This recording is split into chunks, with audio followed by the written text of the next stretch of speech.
Hi guys, my name is Michelle and I'm the studio manager for M.Power Yoga.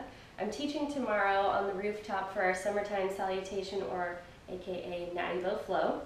Tomorrow we're doing a peak posture sequence, which means that we pick a posture and it's usually a more challenging posture, maybe an arm balance or an inversion.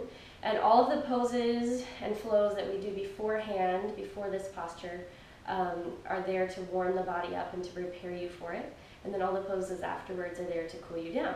So tomorrow we're picking hurdler's pose. That's the most common name for it. There's a lot of different names. It's an arm balance, somewhat of an inversion depending on how you do the pose. And it's pretty challenging, but it's also a more accessible arm balance for those who are beginners, because you're not too far off the ground, so it's not super scary to try. When you're doing this pose at home on your own, make sure that you warm up beforehand. You want to warm up your hamstrings, your hips, shoulders, and wrists. So you can do a few sun salutations, some runner's lunge stretching or crescent moon stretching with your knee down and your chest lifted can be very helpful in warming up the body for hurdler's pose.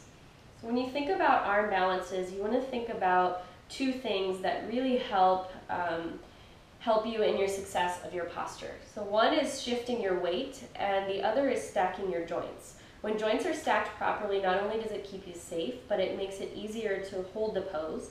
And when you shift your weight, which for me in my practice has been one of the most important things to learn, is shifting your weight enough and in the right direction, and that helps you really lift off into the position and get that sensation of floating.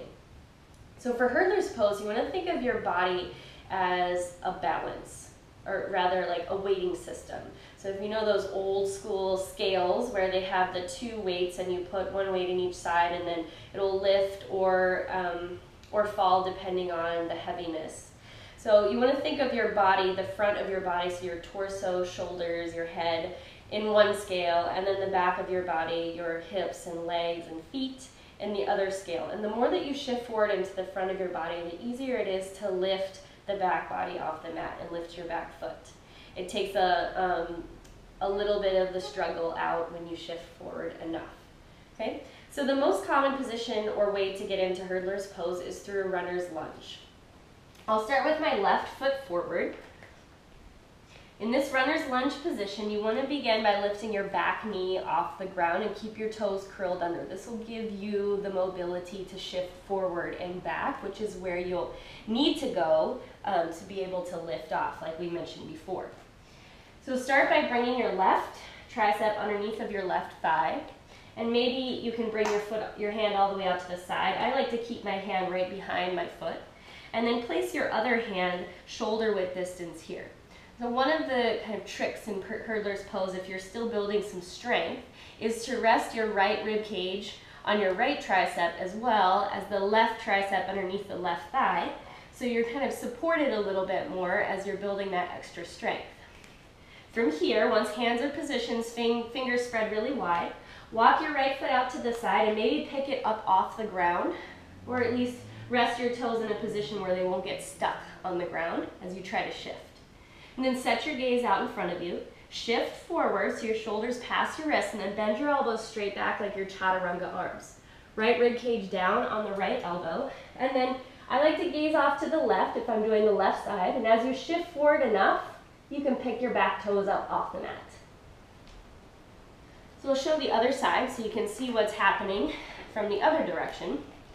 If you're doing the right side, keep your back toes lifted, back knee lifted, or back toes curled under, back knee lifted. Right tricep underneath the right thigh. Spread your fingers nice and wide. Position your left hand so it's about shoulder width distance from the right. And then walk your right toes out so they're not in the way. Shift forward and then come up. From here, if you'd like to take it even further, you can extend your right leg and work on lifting the left toes even higher. So try it at home if you like, have some fun with it. As I mentioned, tomorrow we'll be doing this on our rooftop, the Natty Bow rooftop. So I'll give you an opportunity to work through it again. Have some fun with it. Join us tomorrow. And if you haven't already, like us on Facebook, follow us on Twitter and Instagram, and also YouTube, so you can get the updates of our studio opening, classes coming up around town, and also posture clinics like this. Thanks, and I hope to see you tomorrow. Bye.